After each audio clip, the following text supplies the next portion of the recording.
Hello, my name is Price Van Ray. I'm a divorced single dad, father of 5 kids. Welcome to my show.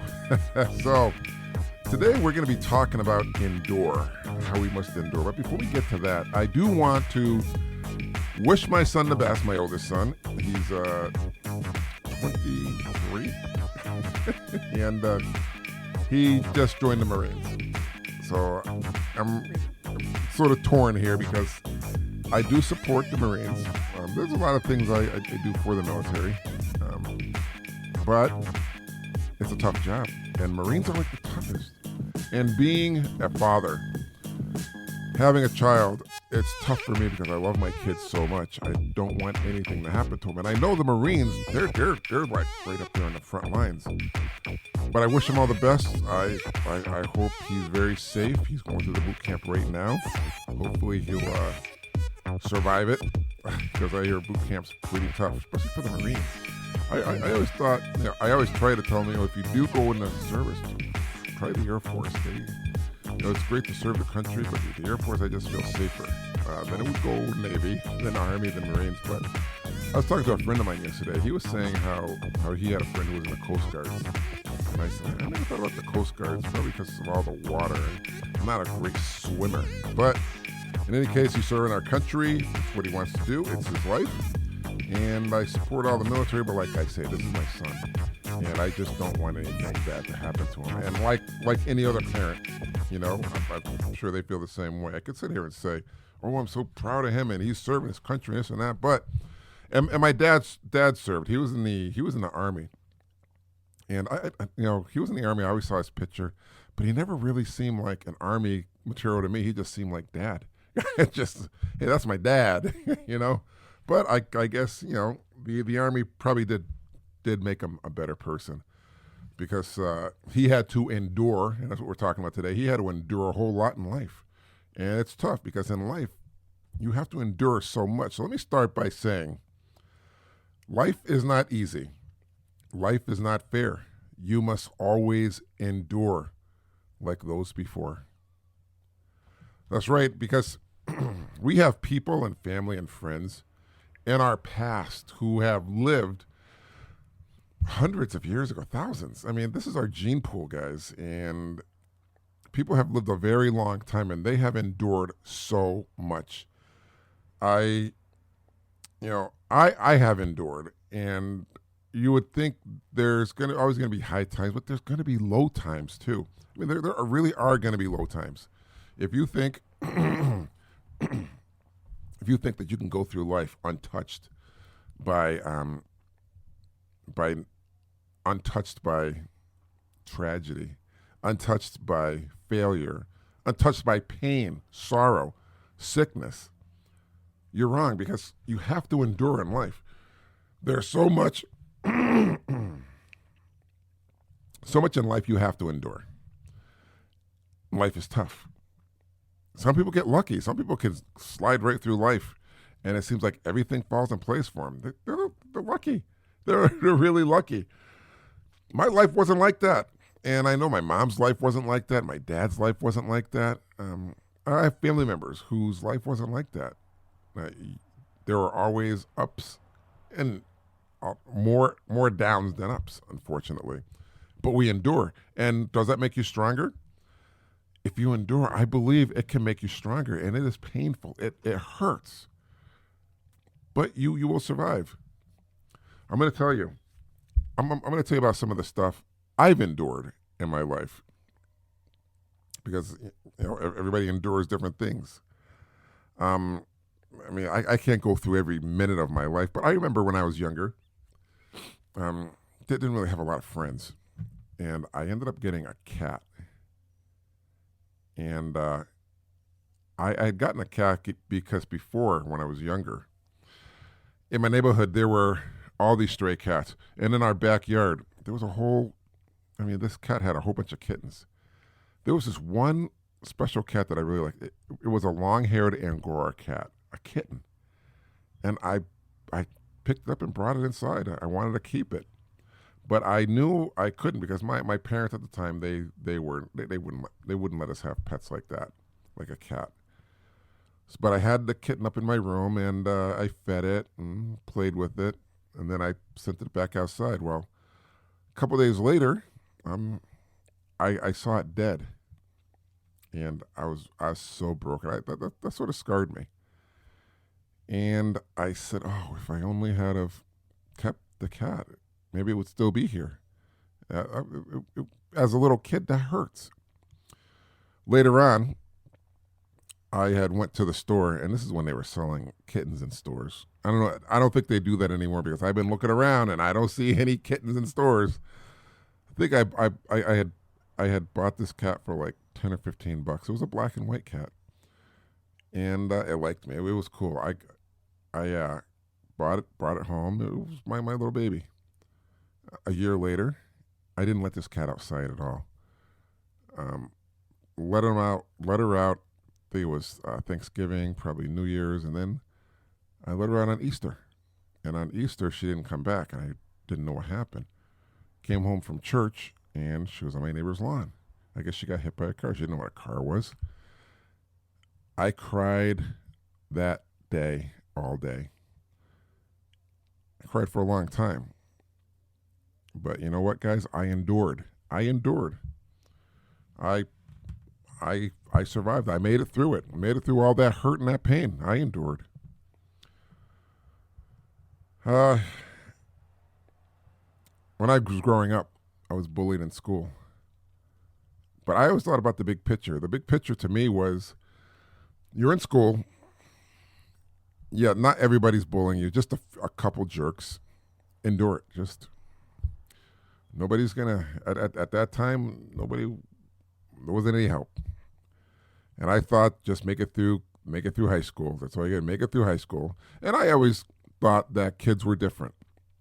Kids were a product like everybody else. You're a product of your environment, and these kids act the way they did maybe because their parents didn't teach them, or maybe they did teach them certain things that they shouldn't have. But I always believed that when you get older, there comes a time when you got to make a choice and say, is this what I want to believe? Is this what I choose to believe? Is this how I want to live my life? And as far as I'm concerned, hopefully people can change and they want to be more positive and be better.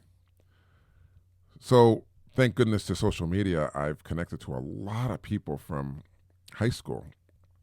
And these are great people in the first place. But it's really good you have social media where you can connect. That's the high point. But like I was saying, I was bullied.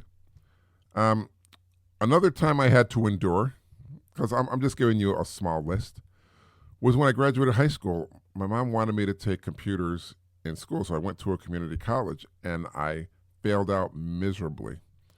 They sent me a letter asking me politely not to come back unless I get my grades up. So I had to go at night. And I had to endure. I'm not a computer person. This is a different back then. You had computer programming, Pascal and COBOL. I did not understand it. It was way beyond my comprehension. And I just wasn't interested in it. I was interested in art. But I endured, and I went back to that college, and guess what? I graduated. That's my claim to fame. I tell my kids this all the time. I say, you don't quit. Don't quit, guys. Don't quit on yourself. Endure. You must endure. I remember when I was in college, for a brief time I was taking interior design, and we had a project due. And I wanted to be creative. They wanted us to stretch our imagination, be very creative. So I thought, there was this race called the River Rat Race where I live. And it was on the waters, like a boat race. They had a whole bunch of these, like a boat race, a car race, a run. But the big logo was River Rat Race. And I thought, because a lot of the assignment was to have a theme. And I remember when I was in Florida, there was this place called Jungle Gyms, which is a theme, a jungle. And I thought, everybody's doing these theme bars, and what if I did one based off the River Rat Diner? Now, the professor and the assistants were all helping us, guiding us to do a good project. So I was saying I wanted to do something called the River Rat Diner. And I was young, and I was thinking how you could have these rats in these like cages, but funnels. But I mean, there would be a whole theme to it. Whereas, so the day came when we had to present our projects, and I just wanted to be really creative with this thing. Now, I was in college, remember? I didn't have any thoughts or ideas about health codes and this and that, and oh, you can't have rats in eating establishments. But on the day of the project, they got to me, and I explained what I wanted to do. This was like a theme park. I mean, for example, if you have, there was, like I said, there was this place called Jungle Gyms. To be creative, I would almost think you could have lions there and tigers and monkeys, like a real jungle. But I remember in that place they had like puppets and statues and stuff. So maybe that's the avenue I should have went with these statues and stuff. However, on presentation day, the teacher humiliated me and tried to tell me, you can't have stuff like this. This is ridiculous. This is a health code. You really can't present stuff like this because it goes against everything. I was humiliated in front of the whole class. I didn't like that. It was horrible. It was a horrible experience. To be humiliated in front of all your classmates is the worst, especially when you're a kid. But what got me was they knew what the project was going to be. So why didn't they tell me in the beginning? They said, okay, listen, this sounds cool, but you can't do this. They didn't. I to this day, I think she just wanted to publicly humiliate me. But guess what? It doesn't matter because I endured. I endured that humiliation, and I just went on. You have to endure. So the other thing when I say endure, I went through a divorce. Okay? You never think divorce is going to happen to you. I mean, when you get married. I know when I got married, I didn't say, I can't wait to get divorced. That's insane. Who would do that? You try to make a marriage work as long as everything is workable. But I got divorced, and when my kids, as of course are a part of it, 5 kids, they had to endure it. They had to see it. I was embarrassed because I felt like a failure, like I couldn't really provide for the family now that I'm getting divorced. And you know, when you lose the house, you have to endure. You're like, oh my God, we're losing the house. Where are we going to live? So I ended up taking the kids, and my kids went to my parents, but there wasn't enough room for me. That's a whole another situation. So I had to, we were homeless for a while. I was living out of my car, and I would take a shower at the at the health gym, at the gym that I had a membership for. I already paid for it. So I took a shower there, and I remember taking a shower every day. In the shower, I would cry because I felt like a failure. I said, I can't believe this, but I saw this beautiful shower in the gym and looked around, and I said, this is so nice I could take a shower. And I said, one day I'm going to have a shower this nice. Through all that time, you have to remember, I endured. I endured the humiliation that I thought my kids saw me as. Your kids usually look up to you and say, hey, this is my dad, and my dad's going to be there for us, and this and that. It was humiliating to go through a divorce. And I'm sure it was worse for them because kids going through a divorce in this day and age, unfortunately, it's like a dime a dozen, and it shouldn't be, because when I was growing up, not a lot of people got divorced. You got married, that was it. But you get divorced. I mean, I had to face my parents and say, I can't believe this. I'm getting divorced, Mom and Dad. It's humiliating, but you do endure. And that's all we can do. Now, I will say, things got better. I mean, I have a job. I do the podcast, as you can see. In fact, I do two of them. I do Forever Dad here and Pop City Culture, about two kids, two black kids who speak about things going on in politics and in society. I also write children's books and I do digital art. But you have to endure. Now, what's the point of all this? I'm going to tell you. Because this is Forever Dad. And we have to talk to our kids. And that's the thing. We have to tell our kids, guys, listen. Life is not going to be easy. And there will be low times, bad times, when you'll just want to quit. Don't throw in the towel. You must endure. That's what you do. You look at my life. I've gone through a lot worse than a lot of the stuff I've said. But I've endured. And you have to endure. You have to say, hey, I'm going to endure. I mean, when you see homeless people on the street asking for money, I can't imagine that, how humiliating that is to just ask for help from somebody. But they endure, and they endure every single day.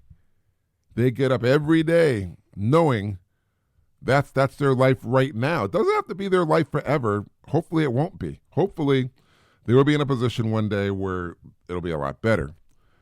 But at that point in time, they're out there, and all I see is somebody saying, I will endure. I will endure. And I tell my kids, I say, guys, I'm sorry to tell you this, but life isn't fair, and it isn't easy. And there are going to be times when you'll have to endure. Now, I will tell you this. My second daughter, it seems like everything lands in her lap perfectly. She has like the greatest luck there is, and so far she hasn't really had to endure anything. She's upbeat. She's positive. She's just a good-hearted kid.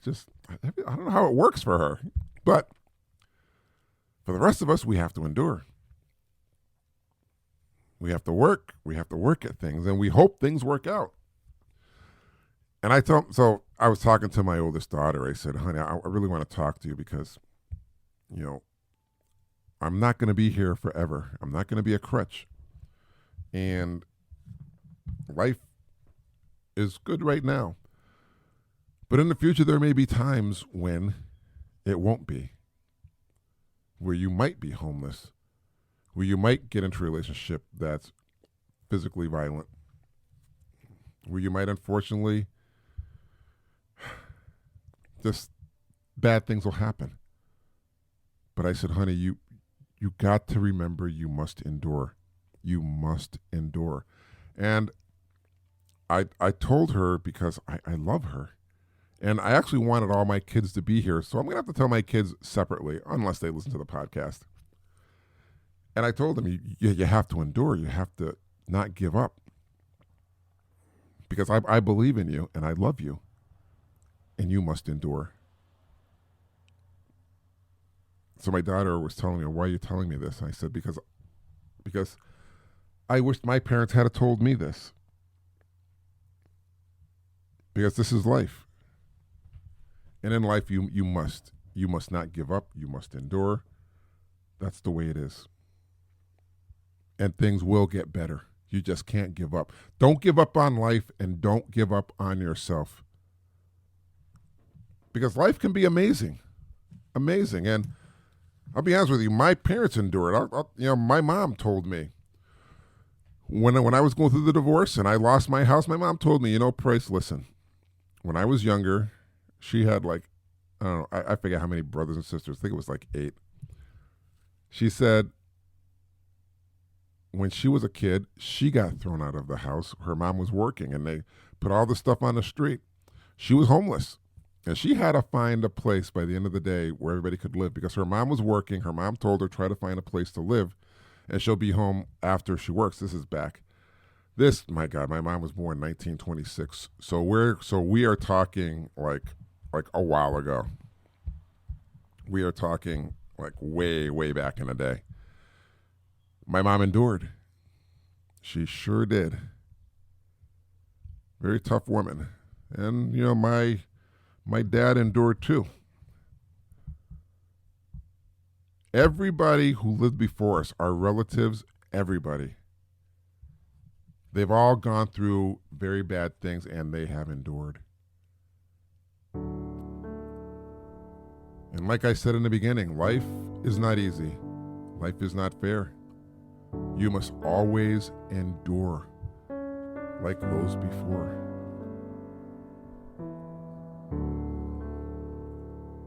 And now, it's story time. Once upon a time, in a land not too far away, 4 trees started to grow on top of a small hill. 3 of the trees are very selfish, arrogant, and proud trees, always boasting how big and tall they will become, teasing each other how they will live forever. The 4th tree is happy and content just to be a tree. As time passes, the 3 proud and selfish trees spent all their days growing as tall and impressive as they can, boasting each other, and every day how wonderful they will be. The 4th tree listened, but is all happy and content just to be a tree.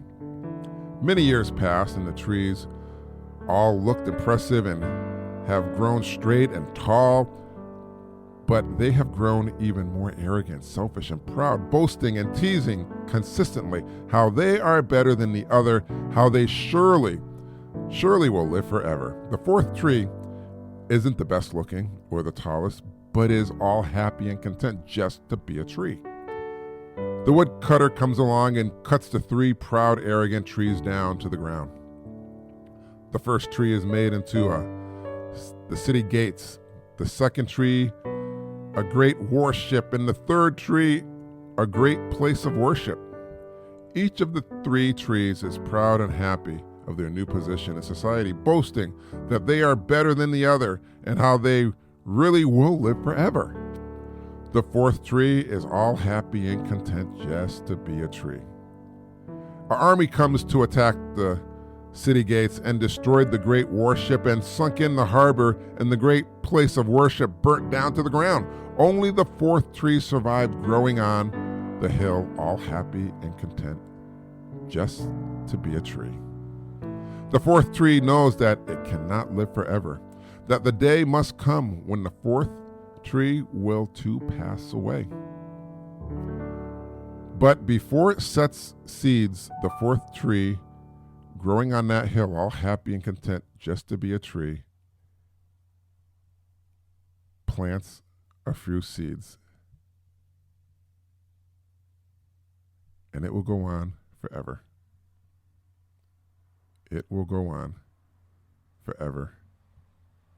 And it will endure.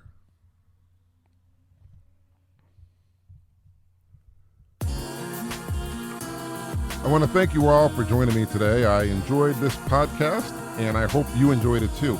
And listen, guys, if you enjoyed the podcast, you can hear it all over the internet, morning, noon, and night. It'd be great if you could hear what I have to say. So that's going to bring us to the end of the show. I want to thank you all for listening today. It's been great. And don't forget to be nice to each other. You know why? Because it's free. It doesn't cost you anything. So don't be a jerk. And remember this one last bit of advice. Tomorrow is never promised. So don't go to bed angry at your child or anyone you love. And before you go to bed tonight, hug your child and tell them, I will love you forever, Dad. Hey, thanks for joining me today. And before I go, I just want to say I'll see you next time here on my show. Be well, be kind, be back. Peace, and I will see you later. And remember to endure. See you guys later. Bye.